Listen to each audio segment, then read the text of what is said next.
ओंकारं बिन्दुसंयुक्तं नित्यं ध्यायन्ति योगिनः कामदं मोक्षदं चैव ओंकाराय नमो नमः।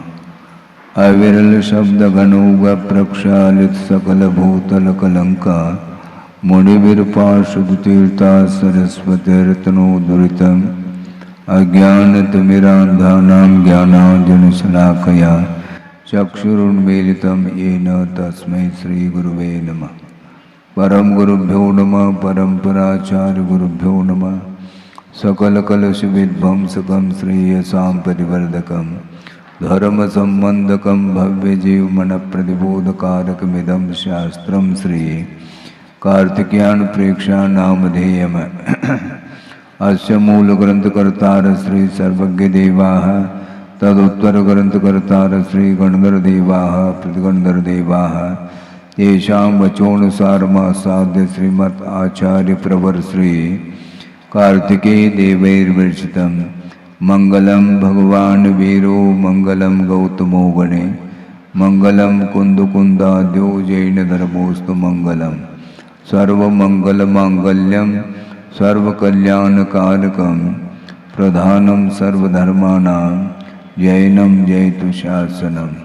कोटिशतं द्वादशैव कोटो लक्षाणि शतैस्त्रिधिकानि चैव पञ्चाशदष्टौ च सहस्रसङ्ख्यमेतत्श्रुतं पंचपदं नमामि।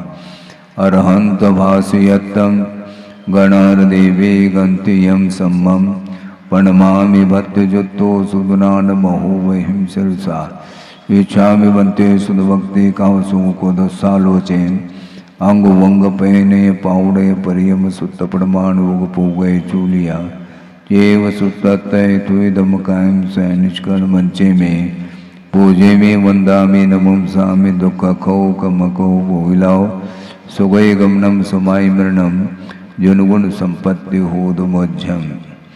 अथ पौर्वाणिक स्वाध्याय वेलायाम श्रीमद् आचार्य भक्ति कायो सर्गम करोमि।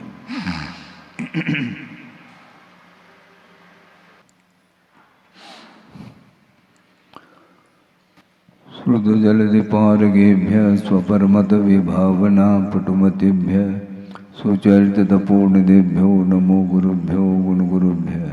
छत्तीस गुण समज्ञे पंचव्याचार करण संदर्शे शिष्यानुगुसले धम्मायरिये सदा वंदे गुरुवत् संयमेन तरन्त संसार सायरं घोरं छुन्नन्ति अट्टकं मम जन्मन मरणं न पावेन्ते ये नित्यमृतमन्त्रो निरता ध्यानाग्निहोत्राकुला षट्कर्मा विरता तपोधनदना साधुक्रिया साधव शीलप्रावरणा गुणप्रवरणा चन्द्रार्कतेजोदिकाः मोक्षद्वार्गपाटपाटनवटाः प्रीणन्तु मां साधव गुरुव पान्तुनो नित्यं ज्ञानदर्शननायकाः चारित्राणवगम्भीरा मोक्षमार्गोपदेशकाः इच्छामि बन्ते आयुर्वत्ते कामसमुको दस्सालोचेन सम्मनान सम्मदंसन समजुत्तानं पंचव्याचाराणाम् आयुर्यानम् आयारादे स्मरानुपदेशानं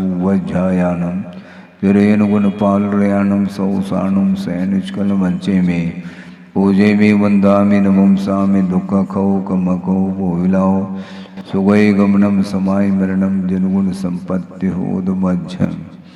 तिहुवनुतिलयं देवं वन्दित्वातिहुवनिन्द परिपूज्यं वोचम् अनुपेहावो भवीजनानंद जननी वो।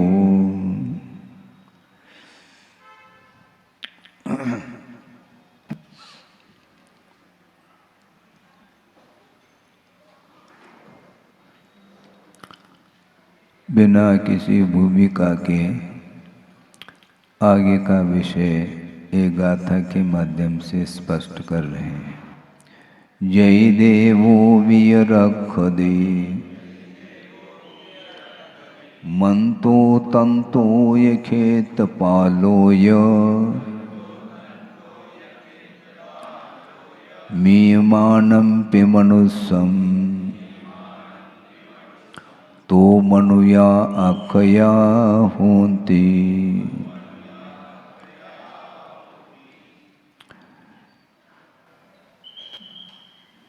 यदि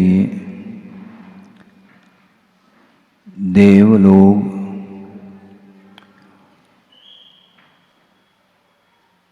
मरण अवस्था को प्राप्त इस जीव की रक्षा करते हैं, मंत्र तंत्र इत्यादि के माध्यम से यदि जीव की रक्षा होती है, क्षेत्रपाल आदि के माध्यम से भी मरणोन्मुख जीव की रक्षा यदि होती है, तो सारे सारे मनुष्य अक्षय शुद्ध हो जाएंगे, कोई मर ही नहीं पाएंगे, क्योंकि उनके आश्रित अपन जी रहे हैं।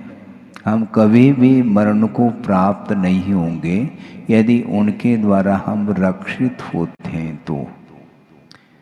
इसलिए कोई भी किसी की रक्षा नहीं कर सकता। इसमें बहुत बड़ा रहस्य छुपा हुआ है। वह ये है, ये एकांत नहीं है, हम किसी की रक्षा नहीं कर सकते। मरण से तो नहीं बचा सकते, अलग विषय है, किंतु अहिंसा धर्म का अनुपालन जो किया जाता है वह परस्परोपग्रहो जीवानाम, इस सूत्र के माध्यम से ही हम जीवों की रक्षा कर सकते हैं और करना चाहिए। क्योंकि देव और नरक गति ऐसे दो गति हैं जिनमें किसी भी निमित्त को लेकर के अकाल में मरण नहीं हो सकता। इसी प्रकार भोग भूमि जो मनुष्य और तिर्यंच हैं, उनका भी मरण अकाल में नहीं हो सकता। अकाल में मरण के लिए बहुत सारे कारण बताए हैं।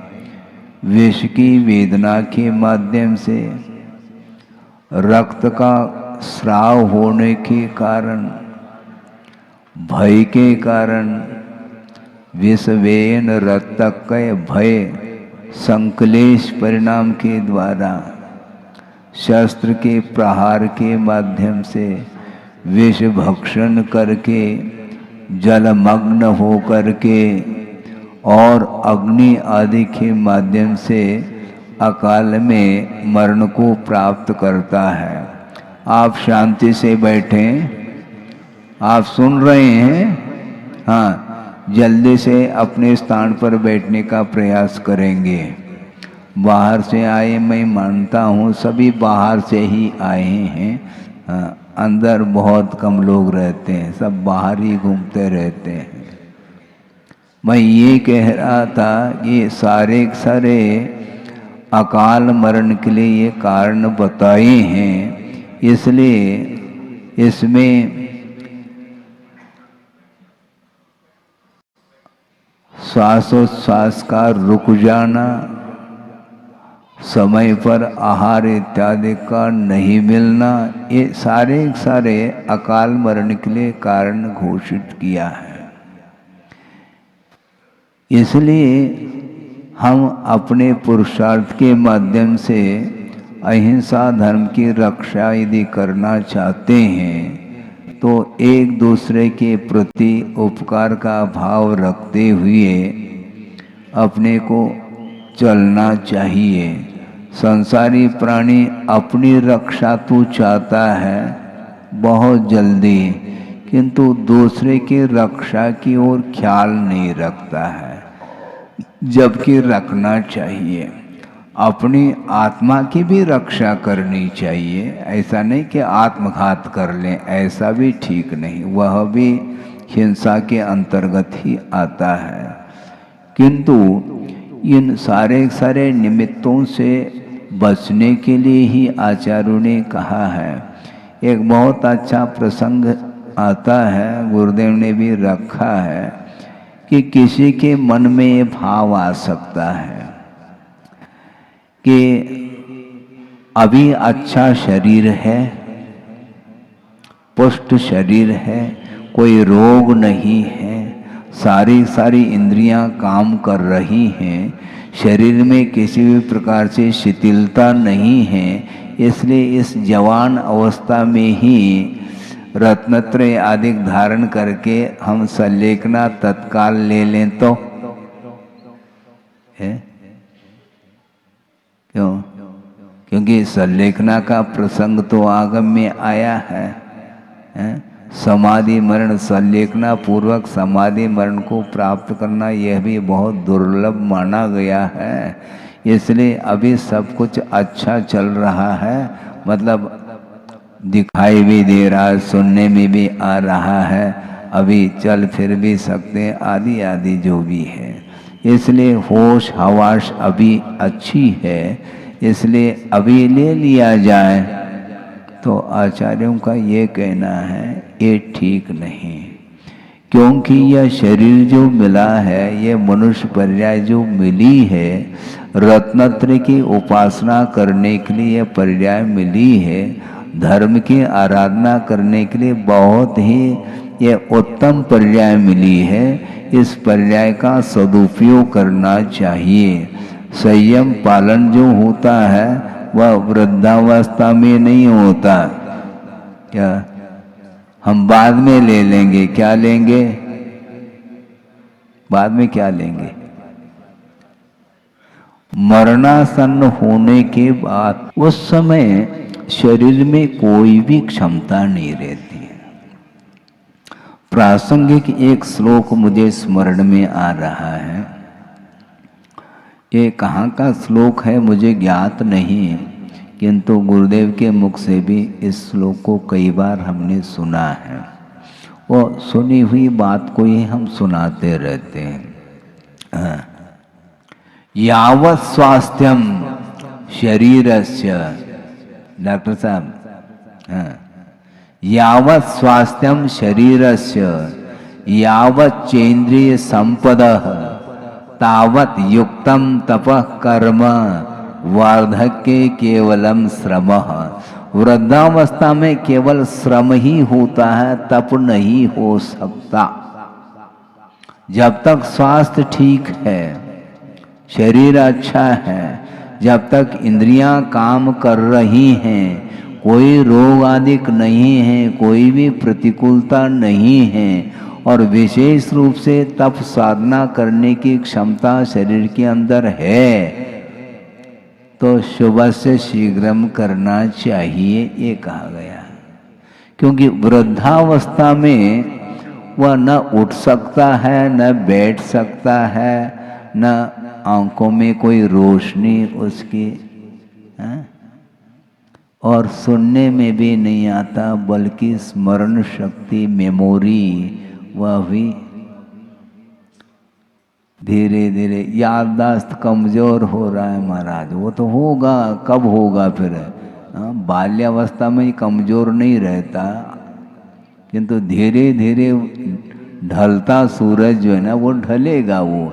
तो ऐसी स्थिति में इस प्रकार की नौबत न आए, उसके पहले ही अपने को रत्नत्रय की उपासना करने के लिए शरीर मिला है निरोग। यदि इसको जवान अवस्था में ही हम यदि संलेखना पूर्वक समाधि मरण करना चाहते हैं, तो उसमें आचार्य कहते हैं कि असंयम का पोषण होगा। असंयम का कैसा पोषण होगा महाराज? इसलिए होगा, मरण होने के उपरांत ज्यादा ज्यादा तुम्हें देव पर्याय मिलेगी, वहां पर संयम है क्या? सागरोपम आयु तो वहां पर है, आपको मिल सकती है, मिलेगी, किंतु वहां पर किसी भी प्रकार से न देश संयम का अनुपालन कर पाएंगे, न सकल संयम का अनुपालन कर पाएंगे। वहां पर रोग नहीं, निरोग शरीर है, सप्त धातु से रहित है, दैदीप्यमान वह शरीर है। और यहाँ तक कि इतना पुण्य तो रहता है कि जहाँ पर अकृत्रिम चैतालय हैं, उनकी वंदना, उनकी पूजा अर्चन करने के लिए और भी जो मध्य लोक में जो नंदीश्वर द्वीपादिक हैं, वहाँ पर जा कर के अकृत्रिम जो जिनालय हैं उनकी वंदना आदि करने का भी उन्हें अवसर प्राप्त हो सकता है, ये अलग विषय है। किंतु संयम धारण करने के लिए वहाँ पर वातावरण नहीं है, क्योंकि अति साता के उदय में भी संयम की ओर ध्यान नहीं जाता और अति असाता के उदय में भी संयम का पालन नहीं हो सकता। इसलिए नरकों में तीव्र असाता का उदय है और देव प्रजा में तीव्र साता का उदय है। साता वेदनी की उदीर्णा छठे गुणस्थान तक, ये ध्यान रखो, सप्तम गुणस्थान में साता की उदीर्णा नहीं, क्योंकि साता की उदीर्णा में संयम का अनुपालन नहीं होता। छठे गुणस्थान तक असाता वेदनी की उदीर्णा की सीमा बताई है। तो इसीलिए जब यह शरीर व्यवस्थित रहता है तो उस समय भगवान याद आ सकते हैं, और तीव्र साता का उदय हो गया तो भगवान भी याद नहीं आएंगे। है? याद आते हैं भगवान? नहीं आते हैं। और मान लो असाता की थोड़ी सी उदीर्णा हो गई, हरारत, हड़पोटन होने लगा, सिर दर्द होने लगा, तो उस समय देख लो, हे भगवान, अच्छा। और उसके पहले भगवान कहाँ गए थे? भगवान तो मंदिर में वेदी पर ही विराजमान हैं, लेकिन भगवान याद क्यों नहीं आते? सुख के क्षणों में भगवान को भूल जाता है संसारी प्राणी, और दुख के क्षणों में बार बार भगवान को याद करता है। हे भगवान, कौन सा कर्म का उदय आ गया? और यहाँ तक वह कहता है कि जल्दी उठा लो भगवान, सहा नहीं जाता, असह्य वेदना हो रही है। इसलिए मरण के समय पर भी वह याद करता है, जल्दी से मर जाऊं तो कम से कम वेदना से मुक्त हो जाऊं। ये भाव आते हैं। शारीरिक और मानसिक पीड़ा से जब ग्रस्त हो जाता है, उस समय न जाने कौन कौन से परिणाम वो कर लेता है। प्रतिकूलता सही नहीं जाती, सुख सुविधा के साथ जीवन व्यतीत करना चाहता है, किंतु आचार्य कहते हैं यह जो शरीर मिला है, ये जो पर्याय मिली है, ये रत्नत्रय की उपासना करने के लिए अथवा यथायोग जो है व्रतों की आराधना करने के लिए, यम संयम नियम इत्यादि के अनुपालन करने के लिए शरीर मिला है। इसलिए आप लोगों को अब ज़्यादा प्रतीक्षा नहीं करनी चाहिए। कई लोगों का ये कहना, महाराज कर्तव्य है, हाँ, हम क्या करेंगे? कर्तव्य तो है, लेकिन कर्तव्य की एक सीमा होती है। मान लो आपका परिवार है, परिवार में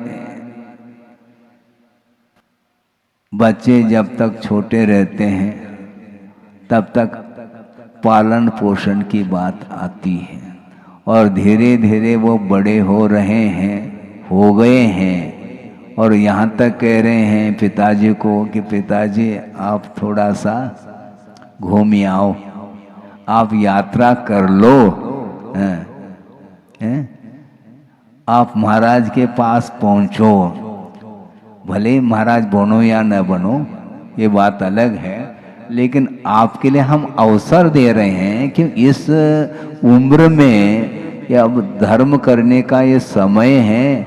इसलिए हम तो खड़े हो गए और आप खड़े नहीं हो पा रहे हैं, इसलिए वहाँ पर बैठ जाओ, आप सभा में पहुँचो, आप धर्म श्रवण करो, हम दुकान देख लेंगे। इस प्रकार की यदि उनकी क्षमता अंदर आती है तो उनके लिए दायित्व देना चाहिए। हैंडओवर। अभी भी वो 80 साल का हुआ, 90 को छू रहा है, फिर भी स्वयं हैंडल करना चाह रहा है, ये ठीक नहीं।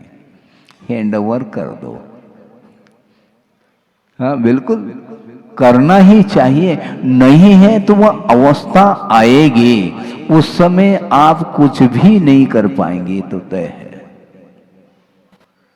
कुछ भी नहीं कर पाएंगे, क्योंकि अगले पल में क्या होने वाला है किसी को ज्ञात नहीं है। क्योंकि मनुष्य और त्रिंच पर्याय में ही अकाल मरण की पूरी संभावना रहती है। रोग आदि हो गया, भयानक रोग हो गया, अब क्या कर लोगे? अब तो पश्चाताप हाथ लगेगा और कुछ नहीं लगना है। निरोग शरीर है, सब कुछ अच्छा है, तो निश्चित रूप से उसको धर्म साधन करने के लिए उस शरीर का उपयोग कर लेना चाहिए। क्योंकि आचार्य ये कहना चाह रहे हैं, चाहे वो देव हो, देवेंद्र हो, कोई भी नरेंद्र हो, हैं चक्रवर्ती आदि, ये सारे सारे। और दूसरी बात, मंत्र के माध्यम से भी जीव की रक्षा संभव नहीं है। अकाल मरण से बचाया जा सकता है, किंतु मरण से नहीं बचाया जा सकता। मणि मंत्र तंत्र बहु होई, बस ये पूरा कंठस्थ है आप लोगों को। मैं भले ही भूल सकता हूं, मरते न बचावे कोई, ऐसा कहा जा रहा है। मंत्र के माध्यम से, तंत्र अर्थात औषध आदि के माध्यम से रक्षा संभव नहीं है। बल्कि जहां पर अकाल मरण नहीं है, ऐसे देव और नरक गति और भूमि के जो जीव हैं, वे अकाल मरण को तो प्राप्त नहीं हो सकते, किंतु मरण को ही प्राप्त नहीं होते, ऐसा थोड़ी होता है। इंद्र भी हो, अहमिंद्र भी हो, तो आयु कर्म के आश्रित ही उसका जीवन चल रहा है। इसलिए किसी भी पल में आयु समाप्त हो सकती है। क्यों नहीं होगी? भले ही वह सारूपम आयु है, ये अलग वस्तु, किंतु एक समय गुजरते गुजरते गुजरते वो पूरा का पूरा समय व्यतीत हो जाता है। फिर बाद में वह मरण सामने है। फिर कहाँ जाना है? जहाँ जिस गति का तुमने बंद किया है वहाँ पर जाना पड़ेगा। तो ये सारा वैभव छूटेगा क्या? तो छूटना ही है। तुम छोड़ो अथवा न छोड़ो, छूटेगा वो। इसलिए छूटने के पहले छोड़ दो तो ज्यादा अच्छा है? ये नहीं होता, चाबी छूटती नहीं। चाबी जो है ना वो छूटती नहीं, हैंडल करना चाहता। वो बहुत रस आता है, बताते हैं उसमें, वही जाने वो। हाँ, वृद्ध होने के बाद उठने बैठने की क्षमता नहीं है, लेकिन थोड़ा 10-15 मिनट स्वाध्याय कर लो। महाराज स्वाध्याय में मन नहीं लगा था, फिर काय में लगत है? दुकान में वो उठने बैठने की क्षमता नहीं, लेकिन वहीं पर वह बैठा रहता है और ग्राहक के साथ वह चर्चा करता रहता है और समय पास करता है, टाइम पास। अरे भाई, टाइम पास करने के लिए टाइम बचा कितना है तुम्हारे पास, ये भी तो बताओ। नाड़ हिल रही है, दांत निकल गए हैं, तो फिर अभी भी जो है बत्तीसी लगाने की यदि मान लो भावना है तो बात अलग है? आप कुछ भी कर लो, किंतु शरीर तो शरीर है। देव प्रजा में रोग इत्यादि नहीं है, अकाल मरण भी नहीं होता है, इसके उपरांत भी मरण तो अनिवार्य है। हाँ, बल्कि देव लोग भी कुछ ऐसे होते हैं जो मानसिक पीड़ा से पीड़ित रहते हैं तो उनके मन में भी आता होगा कि जल्दी से जल्दी, लेकिन जल्दी नहीं होती, वहाँ पर समय पर ही मरण होगा। तो आचार्य ये कहना चाहते हैं कि जीव की रक्षा हम नहीं कर सकते हैं, क्योंकि आयु कर्म के उदय के साथ ही जीवन चलता है, और आयु क्षयेन मरणम, आयु के क्षय से निश्चित रूप से उसका मरण होना है। लेकिन महसूस किसको होता है? बालक को मरण का एहसास नहीं होता है, वो जानता ही नहीं मरण क्या होता है। मान लो घर में किसी की गमी हुई है, फिर भी वह नाती गोद का जो बालक है उसको कोई भी इससे प्रयोजन नहीं। अभी शव है घर में, इसके बाद में वह जानता ही नहीं है, और वह सब लोग रो रहे हैं, लेकिन वो भी रो रहा है काय के लिए? मुझे कुछ खिलाओ। इस उद्देश्य को लेकर के वो रो रहा है, उसको ज्ञात ही नहीं कि मरण क्या होता है, जीवन क्या होता है। तो ऐसी स्थिति में उसके लिए कुछ कहा नहीं जा सकता, किंतु आप लोग समझदार हैं ना, किंतु वस्तुतः समझदार ही मझधार में चला जाता है। समझ में आ जाए तब की बात है। इसलिए वस्तुतः रक्षा तो संभव नहीं, किंतु अकाल मरण से बचाया जा सकता है, ऐसा कहा जा रहा है। किंतु मरण से, पूरी तरह से मरण से यदि रक्षा होगी तो वो सारे वो मनुष्य अथवा तिर्यंच ये अक्षय शुद्ध हो जाएंगे, हमेशा रहेंगे, फिर मरण तो होगा ही नहीं। बहुत अच्छा हो जाएगा। कैसा अच्छा हो सकता है? वो मरण होगा। यहाँ तक कि आचार्यों ने ये कहा कि मनुष्य और तिर्यंच गति में अकाल मरण भी होता है। बहुत सारे निमित्त गिनाए हैं हमने आपके सामने।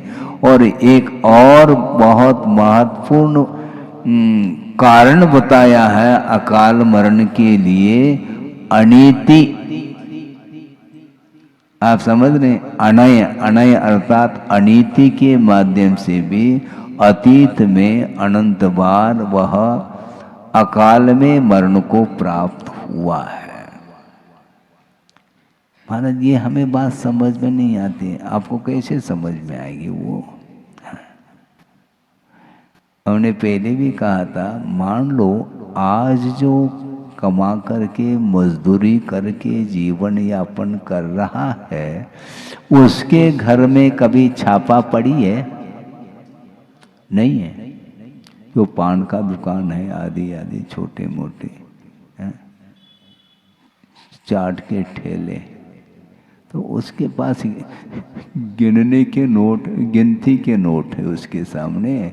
बस उतना घंटे, 2-4 घंटे में उतना कमा लेता है, और वह भोजन बना करके खा लेता फुर्सत। अब उसके पास कुछ है ही नहीं संपदा, तो कौन जाएगा चोरी करने के लिए? और जो बिल्कुल गिनीज बुक में आ रहा है तो सबके निगाह में है वो, भैया वहीं चलो माल मिलेगा। तो ऐसी स्थिति में वो जा करके वह सीधा सीधा कह देता है, जल्दी करो, चाबी दे दो, मैं निकाल दूंगा। कहाँ कहाँ पर है अब बताबर दो, मैं निकाल करके ले जाता हूँ। नहीं कहते हैं तो फिर दिखा देता है, तो उससे भयभीत हो जाता है। प्राणों की रक्षा के लिए वह चाबी को दे देता है। और यहाँ पर धार्मिक क्षेत्र में बोली होती है, तो कैसे बोली होती है वो? डॉक्टर साहब हंस रहे हैं। वो बोली कैसी होती है मालूम है? चेन पुल्ली जैसे, बिल्कुल 1-1 इंच खिसकती वो बोली। एक एक इंच खिसकती है। किसी ने कुछ कहा 100 रुपये बढ़ा दिया, 1000 रुपये बढ़ा दिया, बस ऐसे खिसकती जाती है। वो नोट खिसकते नहीं हाथ में से। और वहाँ पर सब कुछ दिया जा रहा है, इसके बाद भी ले करके उसको खत्म करके चला जाता है, उसका वध करके जाता है, ताकि स्वयं की रक्षा की बात आती है। ऐसा न हो कि मैं पकड़ में न आ जाऊं। इस प्रकार उसकी दशा होती है। इसको क्या बोलते हैं? अनय। नीति न्याय के अनुरूप वह वित्त का अर्जन करके उसमें से परसेंटेज के रूप में अपने जीवन यापन के लिए वह रखता है, और शेष सारा वह धन अथवा वह जो संपदा है वो धार्मिक कार्य में उपयोग में ले आता है। तो उसके माध्यम से जीवन की रक्षा होती है। और मान लो और कोई भी अड़ोस पड़ोस के जो लोग हैं जिनके पास धन की कमी है, निर्धनी हैं, गरीब हैं, उनके जीवन यापन के लिए वह उसका उपयोग कर लेता है परोपकार की दृष्टि से। तो इसके माध्यम से तो जीवन विकसित होता है। इसलिए अकाल मरण से बचना चाहो तो इन सारे जो दुर्व्यवहार है, दुराचार है, अनीति है, अत्याचार, अनाचार आदि के माध्यम से वह जीव का पतन होता है। इस प्रकार समझ करके वह चलता है तो निश्चित रूप से वह अकाल मरण से बच सकता है। इसलिए संयम पालन करने की दृष्टि से दान का प्रावधान है।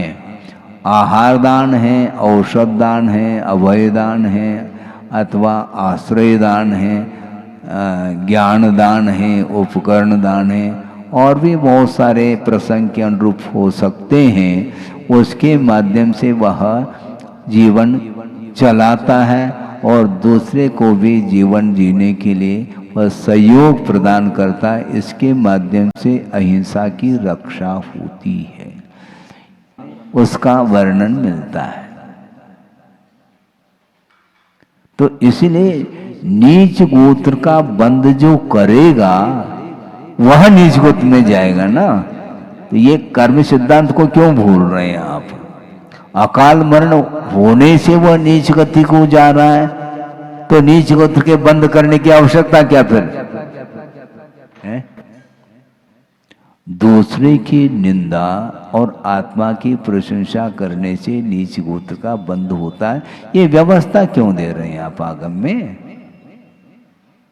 जिसका अकाल मरण होगा वह नीच गोत्र में चला जाएगा, ऐसा कह देते। ऐसा नहीं, उसके परिणाम यदि मान लो उज्जवल है अथवा परोपकार की दृष्टि से उसका यदि इस प्रकार का प्रसंग बना है तो उसमें कोई बाधा नहीं। वह शुक्र कहाँ गया?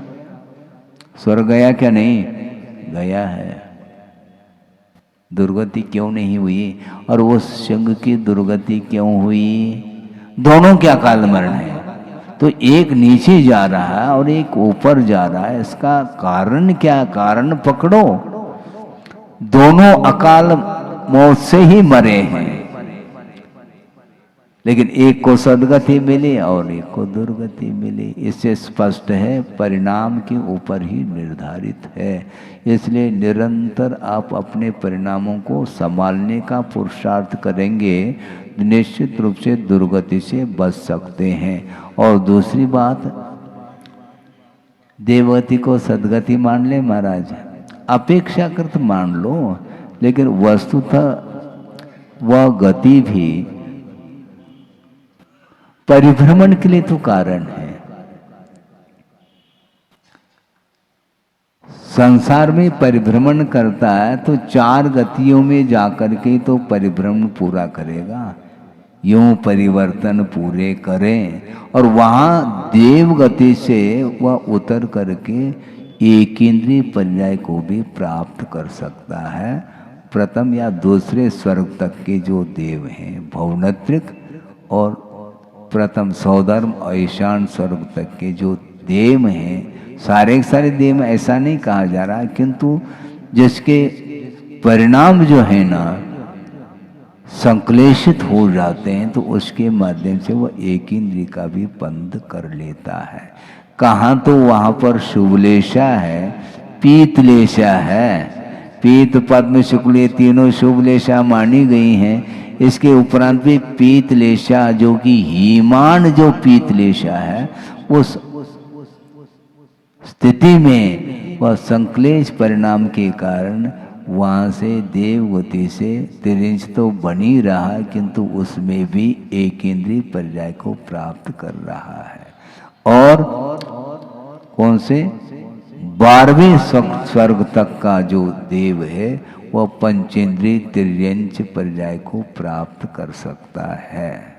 तो इस प्रकार जो दुर्गति के योग्य जो परिणाम हो रहे हैं, उन परिणामों के माध्यम से पतन हो रहा है, न कि अकाल मरण के कारण पतन हो रहा है। क्योंकि अंतःकृत केवली को कहाँ ले जाओगे आप, हमें बता दो। वो मोक्ष चले जा रहे हैं, स्वर्ग तो फिर भी ठीक है, वो मोक्ष प्राप्त कर रहे हैं, निर्वाण का लाभ उन्हें हो रहा है। ये पंडित मरण के अंतर्गत आता है और अकाल में ही हुआ। किंतु ये भी इतना भी सिद्धांत से ध्यान रखना कि मरण जो होता है वह मरण के गुणस्थान कितने हैं, इसको ध्यान में रखो।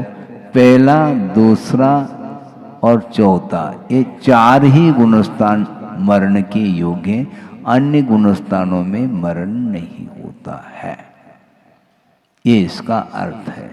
इसलिए केवल ज्ञान तत्काल उत्पन्न हो जाता है, अंतर्मूर्तवर्ती वह पर्याय है। वह अकाल में मान लो मरण, आयु तो काफी लंबी है, लेकिन अकाल मरण हो गया। उसके अकाल मरण हुआ ही नहीं, उसी समय उन्हें जो कुछ करना था कर लिया, उन्होंने कृतकृत्य हो गए। तो इसलिए परिणामों के ऊपर ही ये सब निर्धारित है। इसलिए इस आचरण भावना का तात्पर्य इतना ही है, ये सारा यह द्रव्य का परिणमन हो रहा है, तो उस परिणमन को हम रोक नहीं पाएंगे। तो उत्पाद और व्यय जो हो रहा है ये तो होगा, हाँ, ये रुकने वाला नहीं। शरीर मिला है तो वह उसका बिखरना अनिवार्य है। तो इसलिए जब अनित्य है तो अनित्य के शरण नहीं जाना, यह वर्णन चल रहा है। इसलिए चाहे वो देवेंद्र हो, चाहे धर्मेंद्र हो, क्षेत्रपाल हो, कोई भी पाल हो, उनके द्वारा हम मरण की रक्षा उनके द्वारा नहीं हो सकती, यह प्रसंग चल रहा है। किंतु अकाल मरण से बचाने की दृष्टि से ये सारा विषय आया है। दान आदि का प्रसंग के माध्यम से अकाल मरण से बचने के लिए उपदेश दिया गया है। आगे का विषय कल देखा जाएगा। बोधि समाधि परिणाम शुद्धि स्वात्मोपलब्धि शिव शोक शुद्धि चिंतामणिम चिंतित वस्तुदाने त्वां मंदमानस्य ममास्तुते। परम पूजाचार्य गुरुवर श्री विद्यासागर जी मुनि महाराज की।